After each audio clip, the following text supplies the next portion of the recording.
Hey everybody, so it's just me this week. Howard's got some homework to catch up on and still getting back to life after being in Florida for training. Last week I was going to do a video by myself, but we ended up not being home last weekend. Sort of a last minute trip, a couple days notice. We ended up going to Pittsburgh for Jonah, my nephew, and the kid's cousin's birthday party, and we saw a whole bunch of family while we were there and had a good time. We are less than a week away from our Disney World vacation that we've been planning for a while now. Lots changed since we started planning it, but we're excited. Not a lot for us, a lot at Disney has changed, but we'll go over that in a minute here. So next week, if all goes to plan with our videos, you'll have a packing sort of video, and then from then we'll do our trip. So you'll have a couple of months worth of videos just from our trip. So with that being said, this week we're going to talk about commonly asked Disney World questions.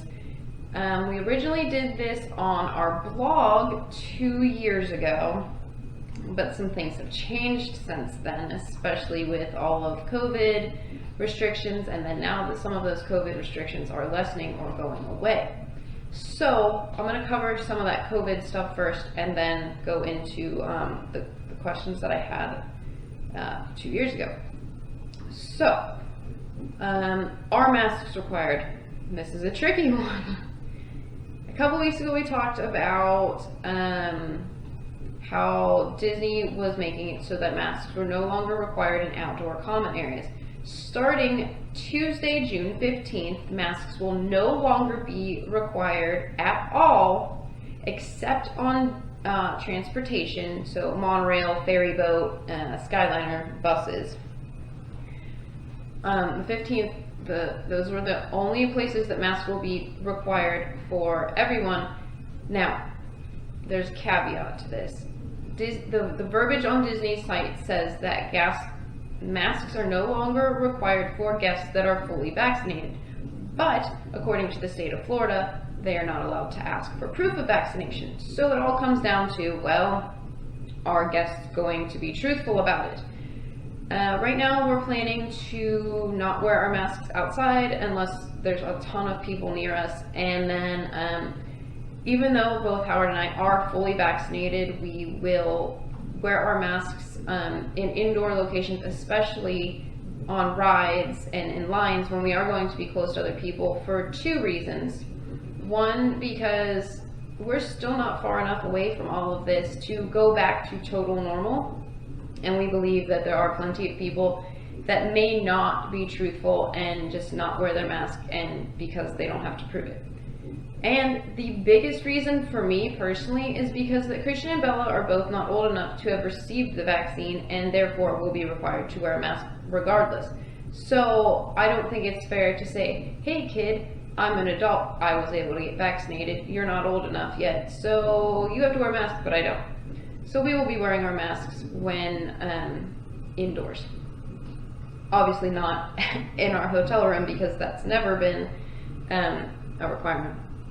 But for those, even guests that are fully vaccinated, masks are required on all forms of Disney transportation starting the 15th and afterwards. I had another one and then I lost it. Are masks required?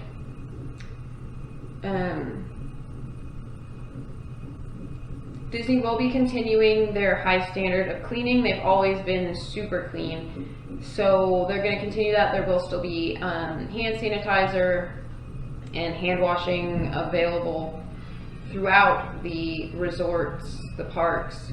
So there is, it will still be clean. They will also be, they say they will be decreasing physical distancing distance. They don't state what that distance will be. So I guess we will see. Like I said, this starts on the 15th and we will be there starting the 17th. So we will have first-hand information pretty much at the start of all these changes, so we'll let you know.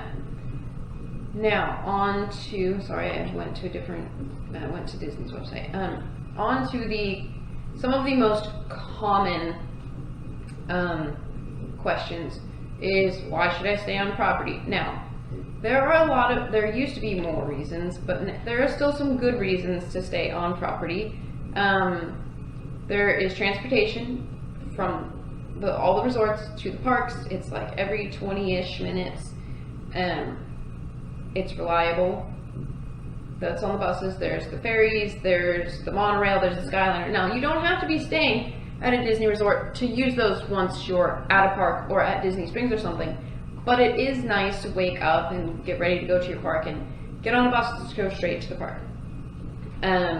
Until the end of this year, there is also free transportation from the airport to your resort and your resort to your airport with Disney's Magical Express. Starting January 1st, 2022, that will be going away, but there is talk that something will be replacing it. It might not be free, but it should be, a reasonable cost. We'll let you know when we have more information about that as well. When it is not COVID times, and the dining plan is in existence, only resort guests can purchase the dining plan, and that is a big thing for us. In the past, when they were available, extra magic hours, they're not a thing right now because of capacity limitations, but they might come back, or who knows, there might be something new. And when FastPass Plus was a thing before COVID, you could book your Fast Passes 60 days out instead of 30 days out. Now, since the parks have reopened, FastPass Plus has not been a thing, and from what I've been reading online from various places, FastPass signage has been starting to get covered up, so when FastPass comes back, it might be totally different from what we've known for the last about 7 years up till before the parks closed. Because FastPass Plus only became a thing in about 2013, and before that there was paper Fast Passes, so we don't know what the next reincarnation of FastPass will be. I mentioned the dining plan, and in the past, this is all going to be on past because I don't know when the dining plan is going to come back. I don't know if it's going to be different. Is the dining plan worth it? In the past, for us, as a family that likes to eat food, yes, the dining plan was 100% worth it. There were some trips where we got the deluxe dining plan, which was any combination of 3 meals and 2 snacks per person per night of your stay. And that was a ton of food, but when we were doing 10-day trips, it was great because we could be flexible. When we went down to 4 days in the parks, we went down to the plus dining plan, which was 1 table service meal, 1 quick service meal, and 2 snacks per person per night of your stay, which was still a very good amount of food. We would use the snack credit for breakfast, and then we could have our quick service lunch or a table service lunch, and then use the quick service or whichever one we hadn't used for dinner, which was great. There was also the quick service dining plan, which was 2 quick service meals and 2 snacks per person per night of your stay. And it was totally worth it for us because we were able to have all of our food prepaid for, and then we didn't have to worry about looking at the menu and saying, well, I really don't want to spend that much, so I'll get the cheapest thing on the menu. With the dining plan, we could say, hey, yes, I want to get the most expensive thing on the menu, but you didn't have to get the most expensive thing on the menu to make it worth it either. When the dining plan comes back, as long as it is reminiscent of what it was in the past, I still believe that at least for us, it will be worth it. If you like the ease of prepaying for things and not having to worry about how much you're spending on your food, the dining plan is worth it. Is there free transportation? Yes, touched on that a little bit. From all over the resorts, there are buses. Some of the resorts have watercraft, the Contemporary, the Polynesian, Wilderness Lodge, Fort Wilderness, and I think, does it have watercraft to Magic Kingdom? There's the monorail from select resorts. There is the Skyliner from select resorts, and it makes everything so much easier. The next one is, what is a Magic Band? Okay, so Magic Band. I have ours out for a trip. These used to be complimentary and would come with every resort stay. That is no longer the case. Ours are still good. As long as the battery still works, they still work. So, what is this Magic Band I speak of? Well, it is a wristband that has RFID capabilities that you would use to enter the parks as your Fast Pass, for Memory Maker, for charging purposes, to get into your room. So it's pretty handy. Like I said, they are no longer complimentary. You can purchase them before your stay on the My Disney Experience website for a reduced price, and they also have ones that you can customize in the parks at the D-Tech kiosks within some of the shops. Like I said, we will be taking ours because they still work, but also now there is the, what is it? Is it Magic Mobile or Mobile Magic? One of those two combination of words that you can use on your phone to enter the parks as well. Every one I've ever gotten has been yellow, in case you're wondering. This is mine. Every single one of them is yellow. Next, what is Magical Express and how does it work? So, like I said, until the end of this calendar year, Magical Express is free motor coach service from the Orlando International Airport to your resort hotel and or from your resort hotel to the airport. Until COVID, you could have them take your luggage for you, but now you have to retrieve your luggage and take it to the bus because they don't want to be touching stuff that they don't want to be touching. So I used it for my trip in October because I was by myself, but now that we're closer, we will be driving because it's, you know, not too bad of a drive. If you are going before the end of this year, I highly recommend using Magical Express because it is free, because it is convenient, and it lets you start your Disney immersion as soon as you step outside the airport.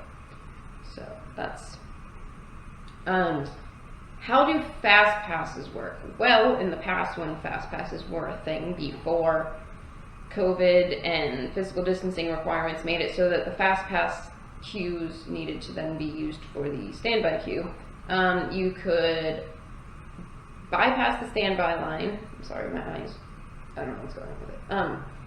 You could bypass the standby line and have shorter waits for rides. You could book the Fast Passes online or in the My Disney Experience app, like I said, up to 60 days in advance, and you could book them for up to 3 attractions per day to start, and then once you used those 3 Fast Passes, if there was availability, you could book more using the app while in the parks.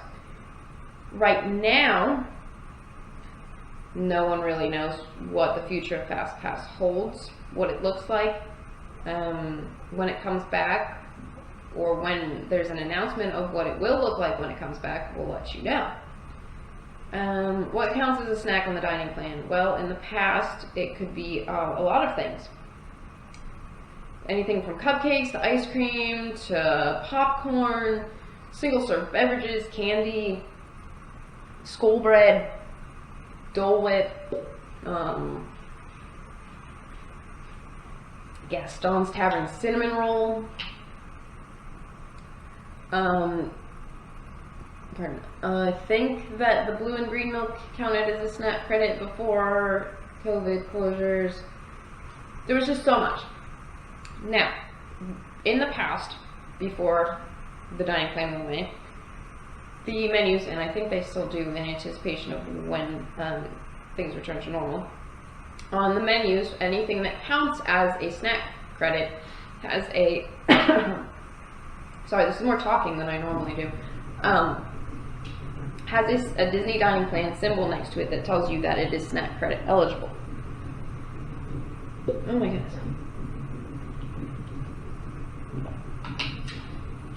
Do I need dining reservations? Yes. So, right now you make dining reservations 60 days in advance.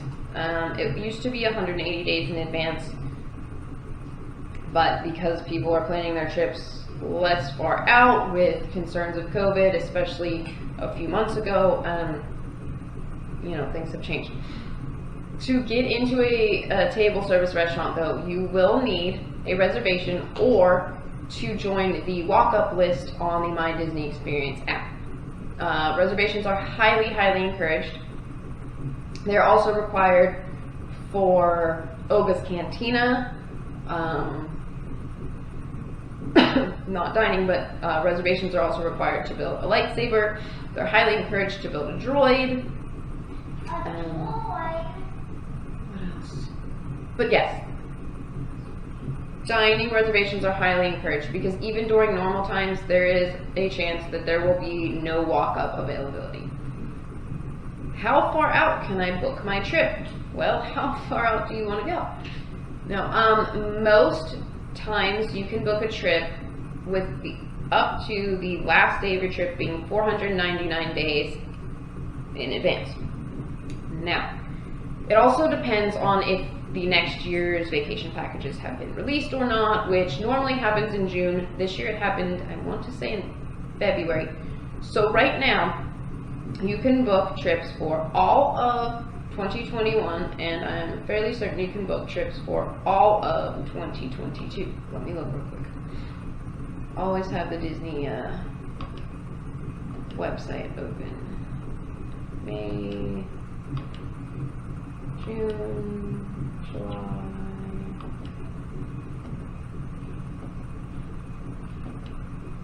Yes, you can book through all of 2022 right now. So you can plan your vacation fairly far out and book it.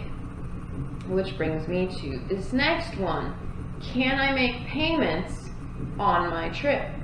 Yes, you can. All that is required to secure your reservation is a $200 deposit. After that, you can make as many payments as you want, as long as they're at least $20 your trip. So if you book a trip right now for December of next year, that gives you almost a year and a half to pay your trip off. That's pretty cool. Can I use Disney gift cards? Yes, you can use Disney gift cards. You can use Disney gift cards to pay for your trip. You can use Disney gift cards at restaurants, at stores, in the parks, at your resort. You can attach Disney gift cards to your account at the front desk. You can attach them to your account through the My Disney Experience. I'm fairly certain you can use them. You can attach them in the account for mobile order. Last time I just had my regular credit card attached. But speaking of mobile order, what is mobile order? So when COVID changed everything when the parks reopened, they wanted less people inside, less lines. Mobile order had existed, but it became really prevalent and highly encouraged, and in some places it was the only way to order food. So you get on the My Disney Experience app and you search the restaurant that you want to get food from, or a drink, or whatever. You go in and you can select order food, and you order your food, whatever you want, customize your order your food, order your drinks, and then you select your time window to return. It can be now, it can be in a few hours when you think you're going to be hungry. It is highly encouraged that with places that are very popular, you can mobile order earlier in the day, because you might not have a window right when you want that food. It might have to be a couple hours in advance. And then you just pay right on the app, and when your window opens up, you can go into the app and say, I'm here, prepare my order. They prepare your food, they send you a push notification to tell you that your food is ready and which register to go to. You'll have to show a cast member that your food is in fact ready, and then go and get your food, but everything is taken care of. This next one, what is Disney Springs? So Disney Springs is a shopping district. It used to be known as Downtown Disney. There is shopping, dining, mostly shopping and dining. There's the Lego store, World of Disney. So many new like specialty dining places have opened. There's quick service dining, there's casual table service dining, there's fancy dining, there's Gideon's Cookies, which we've heard a lot of good things about. There's Everglazed Donuts. The M&M store just opened. There is Splitsville, which is a bowling alley. There's a movie theater. Cirque du Soleil is there, but that's not open right now. I'm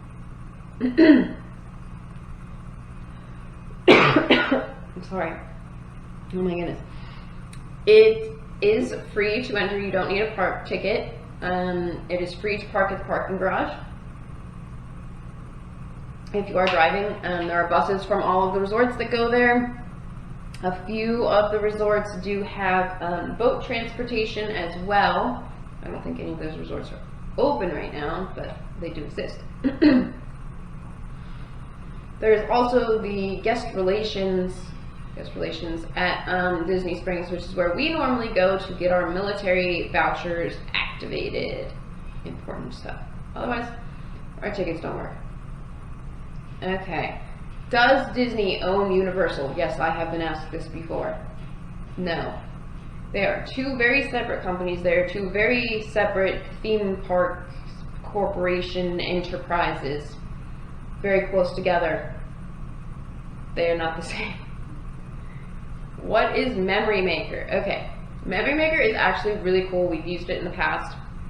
Memory Maker allows you to have unlimited downloads of all the photos taken by PhotoPass photographers. So, if you're walking around the parks and you see the cast members with cameras at iconic locations in front of the castle, in front of Tower of Terror, in the past with certain character meet and greets, at some dining stuff, on attraction photos, these are all included and you can download them all. I think it's within 30 or 60 days. I think it's 60 days of when they're used because it lasts for 30 days. So if you are going to go more than once in a 30-day period, all of those photos from that entire 30 days will be included. Which it's totally worth it. Totally worth it because everyone gets to be in the picture. It's not, oh, was your mom on this vacation? Because I don't see her in any of these pictures. When is the best time to go? This is a hard one, especially now. Right now, the best time to go is now because things are changing so quickly. No one knows what it's going to be like in a month, 2 months, next year. I would personally recommend going before October if you don't want the influx of crowds that the 50th anniversary is going to bring. Right now, capacity is going to continue to go up. Wait times might continue to go up. From when the parks reopened last year till now, wait times, they're still not where they were pre-COVID, but they are climbing. But there are also some rides that are having lower wait times because of COVID restrictions lessening, like Tower of Terror. For a while was having 80 to 90 minute waits, but now that they can load more people on the attraction, the wait times are lower. So the best time to go is when you want to go. There we go. However, if you want to avoid disgustingly hot temperatures, I would recommend not going in the summertime. Now, that's not to say it won't be hot if you go in the fall or the winter, because it will be. We have gone in the fall where it is mid-80s, 90 degrees, but we've also gone in the winter where the day after it's 90 degrees, it's been in the 50s. So the weather in Florida is unpredictable. Do not base your trip on what the temperature may be like. Should I wait till my kids are older? No, don't wait. We took both of our little ones when they were quite little. Christian's first trip, he turned 7 months old on that trip, and Bella's first trip, she was 9 months old. The best part of taking your kids when they're little is they still see everything as truly magical, and it's so much fun to, you know, see them see the castle for the first time, or when character meet and greets are normal, see them, you know, meeting Mickey or Minnie or that special princess for the first time. Another perk of your kids being little is until they turn 3, they don't need a ticket. So that saves you some money, and we swore for a long time before we had kids that we wouldn't take babies to Disney World. We wouldn't be the people who go all the time, and well, if you know us, you know we went back on that. We have so many great memories from taking the kids when they were real little, and it was so worth it. Alright, is there a military discount? Yes, there is. There's a military discount. It might not always be available for the room category or the resort you like, but there is a military discount for resorts. And if you are military, you can get your military salute tickets or just regular discounted, you know, tax-free, like everything on base, tickets from your local military base, and it's totally worth it. It saves you a lot of money. Book with a travel agent. I highly recommend it. I love my travel agent. They make it so you don't have to do any of the work, or if you want to do the planning, I want this and that, and you want to book your fast passes when it's fast pass available, you want to book your dining stuff, go for it. But booking with a travel agent, especially one who knows things about Disney, they can share information with you. They will keep you up to date on all the crazy changes that are going on with COVID and wait times and mask requirements and all of that stuff.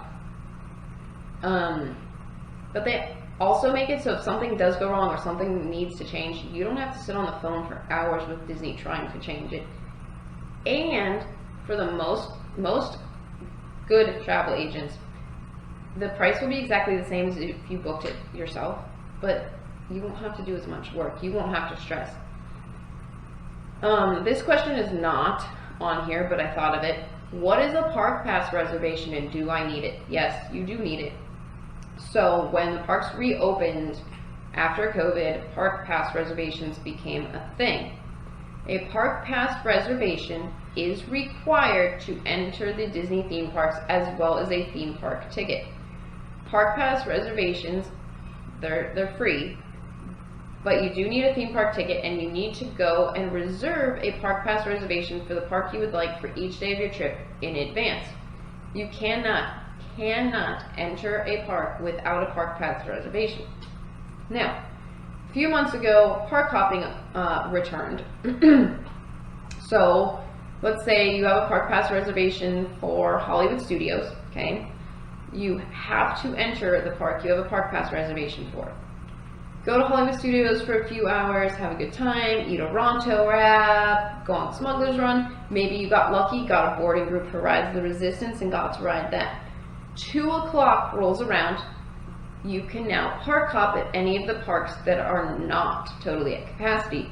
So you can get in your car and drive to Magic Kingdom or Epcot, or you can take the bus, or whatever, as long as there is availability.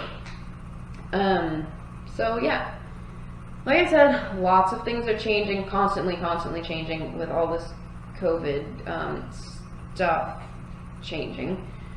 We will keep you up to date as much as possible. Like I said, we are leaving Thursday for our trip. We have our travel day, and we will post while we are gone our packing video. We will have travel day, all 4 Disney parks, and then a day at Universal for our first time there. So that'll be fun for all of us, and especially fun for you to watch us try and find our way around. And then that'll be it. So that's a good few weeks of content where I don't have to think about what to post. Thank you for listening to me ramble today about all of this. I hope I answered some questions if you had them. Thank you so much for watching. Subscribe, give us a like, share us with your friends, and we look forward to sharing more travel videos with you.